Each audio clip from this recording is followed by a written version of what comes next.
Break के बाद कशिश खबरनामे में आपका दोबारा खैर मकदम है। आइए बढ़ते हैं कुछ और खबरों की जानिब। सिटी एजुकेशनल वेलफेयर सोसाइटी की जानिब से दूध बॉयली में साइंस नुमाइश का एहतमाम किया गया। इस नुमाइश का इफ्तिताह शेखुल जामिया निजामिया मुफ्ती खलील अहमद ने किया, जबकि एडिशनल डीसीपी के बाबूराव और प्रोफेसर जिलानी ने मेहमान खुसूसी की हैसियत से शिरकत की। साइंस नुमाइश में मुस्लिम साइंसदानों के साइंसी कारनामों के नमूने पेश किए गए थे।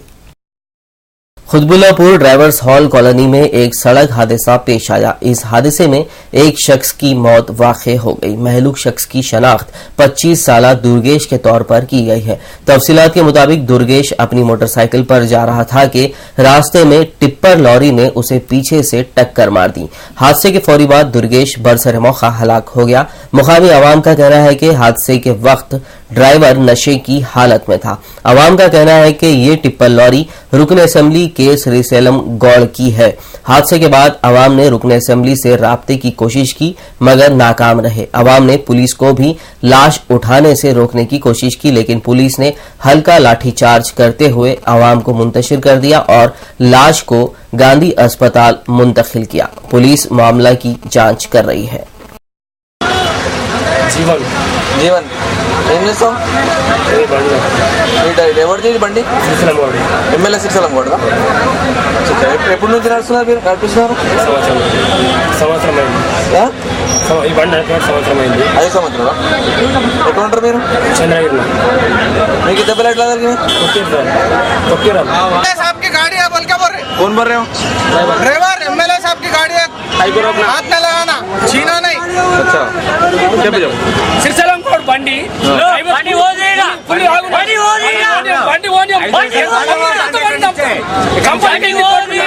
ఇంతమంది నంబరికి ఈ బండి లోడు ఆయన ఒక ప్రజా నంబరిగా పెట్టిందా ఆయన రావాలి ఇక్కడికి ఎవరిది బండి శ్రీశైలం గౌడ్ ఎమ్మెల్యే వాళ్ళ డ్రైవర్ కొద్దిగా చెప్తాడు ఫుల్ ఆగినాడు। कांग्रेस नायब सदर राहुल गांधी ने कर्नाटक के बेलगाम में एक रैली से खिताब करते हुए कहा कि कर्नाटक ने मुल्क की तरक्की में एक अहम रोल अदा किया है। राहुल के मुताबिक आईटी के मैदान में कर्नाटक एक इनकलाब लेकर आया है। इस मौके पर राहुल ने बीजेपी पर भी जमकर निशाना कायम किया। राहुल ने कहा कि बीजेपी को अपनी बदउनवानी नहीं दिखाई देती और वो कांग्रेस पर बदउनवानी का इल्जाम लगाती रहती है। उन्होंने कहा कि बीजेपी को छत्तीसगढ़, मध्य प्रदेश और कर्नाटक की बदउनवानी नहीं दिखाई देती है। बदउनवान साबिक सीएम फिर से बीजेपी में वापस आए हैं।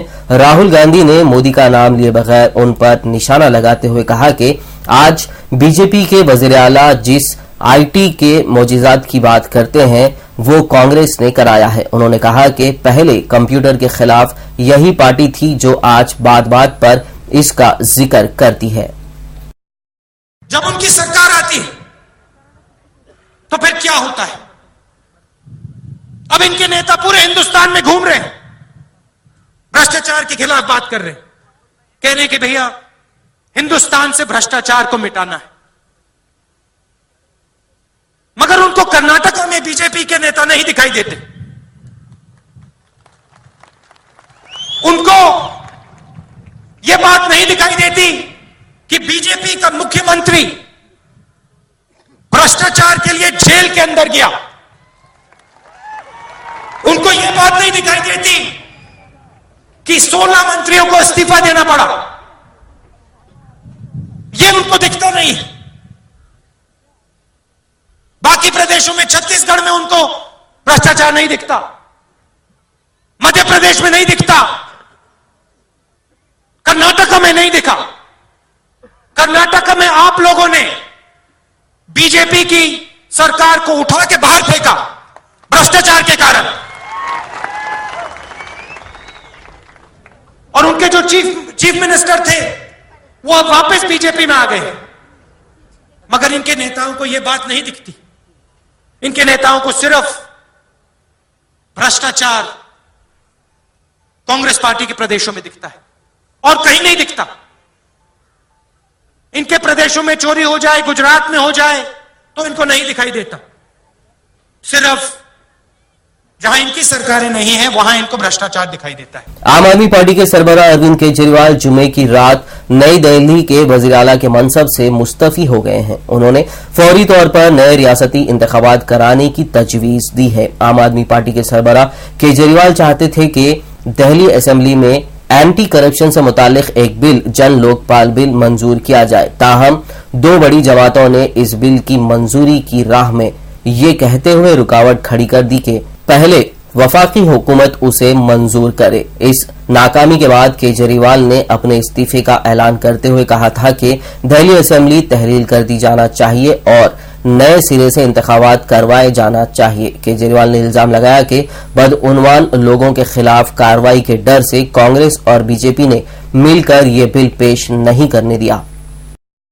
हमारी कैबिनेट मीटिंग हुई थी, हमारी कैबिनेट ने मिलकर ये निर्णय लिया है कि हमारी सरकार आज इस्तीफा देती है। ये हमारा इस्तीफा है।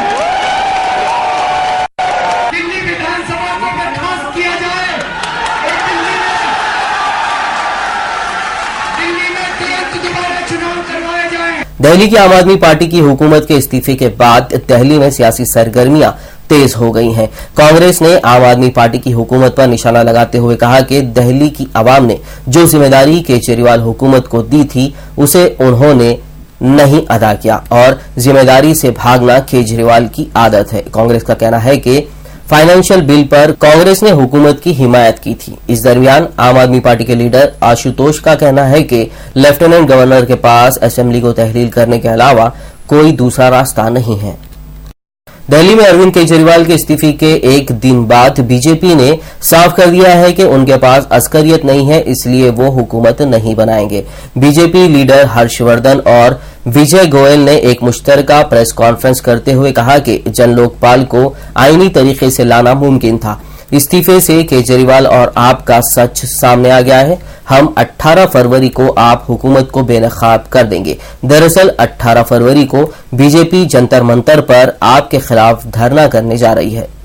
Number one reason was that he has miserably failed in delivering all the 18 promises that he made to the people of Delhi. He could not fulfill even one promise.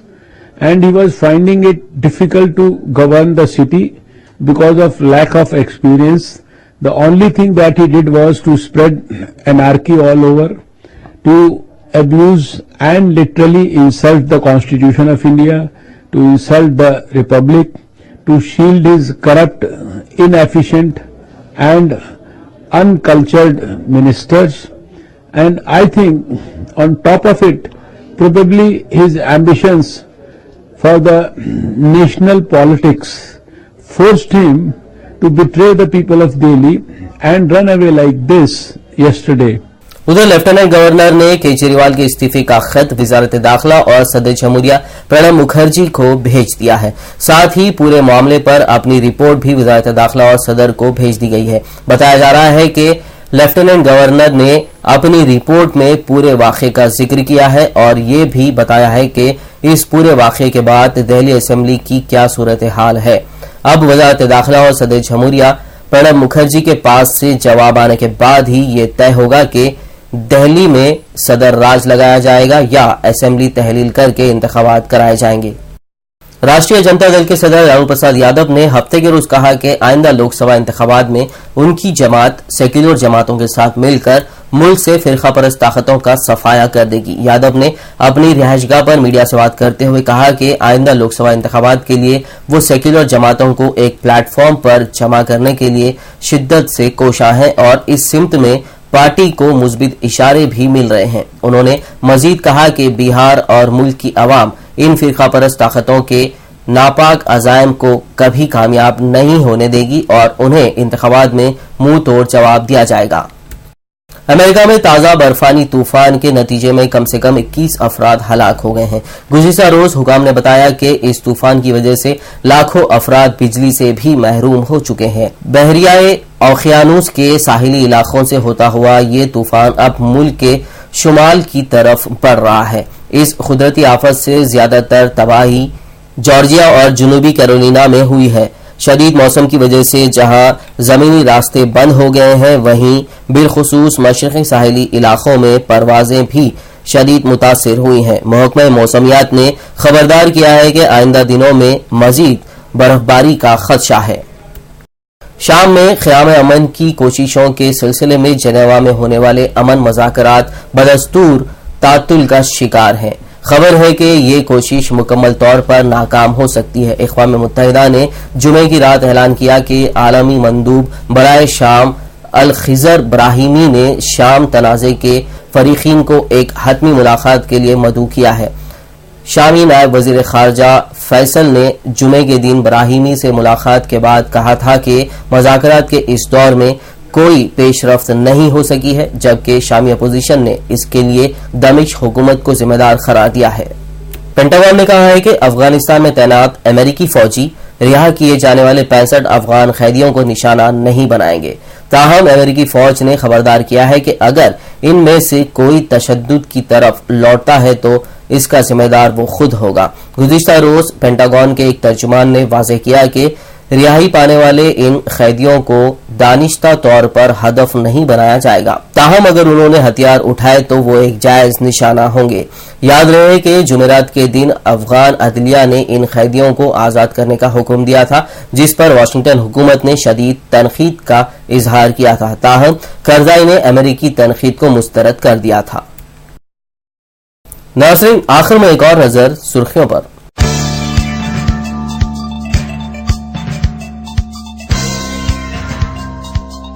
वजीर आला किरण कुमार रेड्डी नई सियासी जमात कायम नहीं करेंगे। रियासती वजीर कोंड्रू मुरली का बयान।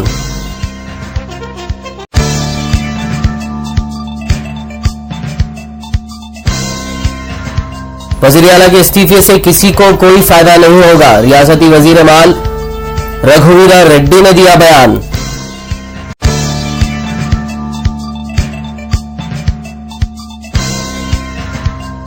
अगस्त तक मेट्रो रेल के दूसरे मरहले की तकमील। मेट्रो रेल प्रोजेक्ट के मैनेजिंग डायरेक्टर ने की यकीन दहानी।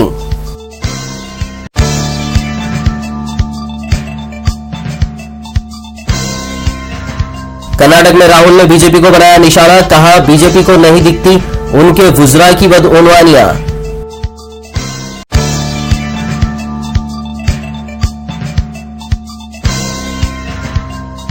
आप पार्टी में लगाया इल्जाम, अंबानी पर एफआईआर के चलते गिरी हुकूमत। वजारत दाखिला और सदर जमहूरिया को एलजी ने भेजा केजरीवाल का खत।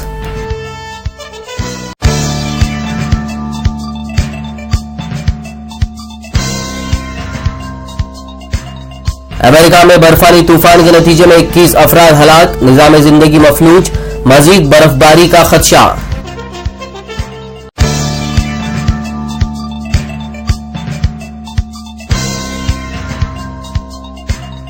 जेनेवा शामी अमन मुज़ाकरात तातुल का शिकार। शामी अपोजिशन ने इसके लिए दमिश्क हुकूमत को ठहराया जिम्मेदार।